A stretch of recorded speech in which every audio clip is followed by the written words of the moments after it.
America Iran युद्ध में विराम लग गया है और सब जानना चाहते हैं कि आखिर कौन युद्ध जीता, अमेरिका या ईरान। आज के इस खास रिपोर्ट में इन सभी पॉइंट्स पर बात करेंगे और इस युद्ध के रुकने से क्या फायदा है और क्या सही मायनों में युद्ध रुक भी गया है या फिर नहीं, इन सभी पर एक एक करके बातचीत करेंगे। लगभग 107 दिनों तक चले तनाव और तबाही के बाद अमेरिका और ईरान के बीच युद्ध विराम और शांति समझौते की खबरें सामने आई है। अमेरिकी राष्ट्रपति डोनाल्ड ट्रंप ने दावा किया है कि दोनों देशों के बीच डील फाइनल हो चुकी है, जबकि ईरान ने भी एक मेमोरेंडम ऑफ अंडरस्टैंडिंग यानी एमओयू पर सहमति की पुष्टि की है। 19 जून को स्विट्जरलैंड के जिनेवा में इस समझौते पर हस्ताक्षर होने की संभावना है। पाकिस्तान के प्रधानमंत्री शहबाज शरीफ ने सबसे पहले सोशल मीडिया के जरिए शांति समझौते का दावा किया। एक तरह से वह क्रेडिट लेना चाहते थे। खैर, इसके बाद डोनाल्ड ट्रंप ने भी कहा कि ईरान के साथ डील पूरी हो चुकी है। वहीं ईरान ने भी पुष्टि की है कि दोनों देशों के बीच एक एमओयू हुआ है, जिसमें अमेरिकी नौसैनिक नाकेबंदी हटाने और मौजूदा सीज फायर को आगे बढ़ाने का रास्ता खुल सकता है।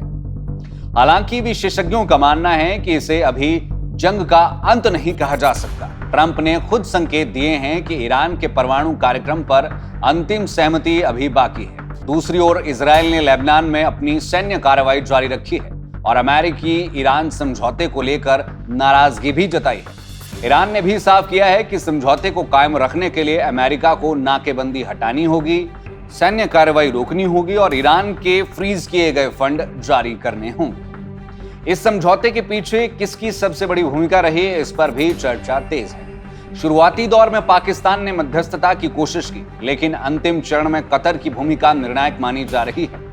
रिपोर्ट्स के मुताबिक दोहा में कई दौर की बातचीत हुई, जहां ईरान ने फ्रीज फंड और हॉर्मुज जलडमरू मध्य से जुड़े मुद्दों पर सहमति बनाने की कोशिश की गई। इस समझौते में कतर की एंट्री आर्थिक वजहों से हुई। मसलन आने वाले दिनों में ईरान फंड्स की मांग करता है तो ये कतर से ही ट्रांसफर किए जाएंगे, क्योंकि ईरान के फ्रीज फंड का बड़ा हिस्सा कतर के बैंकों में बंद है। अगर ट्रंप खुद अमेरिका के हवाले से फंड्स भेजेंगे तो अमेरिका की स्थिति कमजोर दिखेगी। सबसे बड़ा सवाल यह है कि आखिर इस संघर्ष में किसकी जीत हुई। कई रक्षा और विदेश नीति विशेषज्ञों का मानना है कि समझौते की शर्तों को देखते हुए ईरान मजबूत स्थिति में नजर आ रहा है। अमेरिका अपने घोषित लक्ष्यों जैसे ईरान के परमाणु ढांचे को खत्म करने और सत्ता परिवर्तन को हासिल नहीं कर पाए। वहीं ईरान अपने आर्थिक हितों और फंड्स की बहाली जैसे मुद्दों को बातचीत के लिए मेज तक लाने में सफल रहा। इजराइल की प्रतिक्रिया भी इस पूरे समझौते पर अहम मानी जा रही है। इजरायली नेतृत्व ने साफ किया है कि वह इस डील से संतुष्ट नहीं है। लेबनान में सैन्य मौजूदगी और कब्जे वाले इलाकों को लेकर इजराइल ने अपना रुख सख्त बनाए रखा है। ऐसे में क्षेत्रीय तनाव पूरी तरह से खत्म होने की संभावना अभी दूर दिखाई देती है। इस समझौते का असर पूरी दुनिया की अर्थव्यवस्था पर पड़ सकता है। युद्ध के दौरान कच्चे तेल की कीमतों में तेजी से उछाल देखने को मिला था। अब शांति समझौते की घोषणा के बाद अंतर्राष्ट्रीय बाजार में तेल की कीमतों में गिरावट शुरू हो गई है। भारत जैसे देशों के लिए यह राहत की खबर हो सकती है, जहां पेट्रोल, डीजल और एलपीजी की कीमतों पर दबाव बढ़ गया था। ऐसे में इस समझौते से वैश्विक आर्थिक मंदी को काफी हद तक दूर किया जा सकता है। हालांकि इस समझौते के होने से तुरंत पेट्रोल, डीजल की कीमतों में कमी नहीं आएगी, लेकिन हाँ, आने वाले कुछ महीनों में इसका असर देखने को मिलेगा।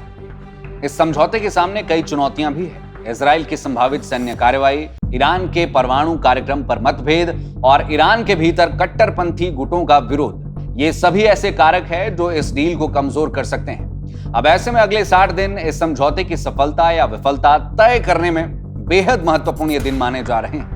फिलहाल दुनिया की नजरें 19 जून को जेनेवा में होने वाली हस्ताक्षर और उसके बाद शुरू होने वाली बातचीत पर टिकी है। क्या यह समझौता मध्य पूर्व में स्थायी शांति की शुरुआत बनेगा या फिर तनाव का नया अध्याय खोलेगा? इसका जवाब आने वाले दिनों में ही मिलेगा।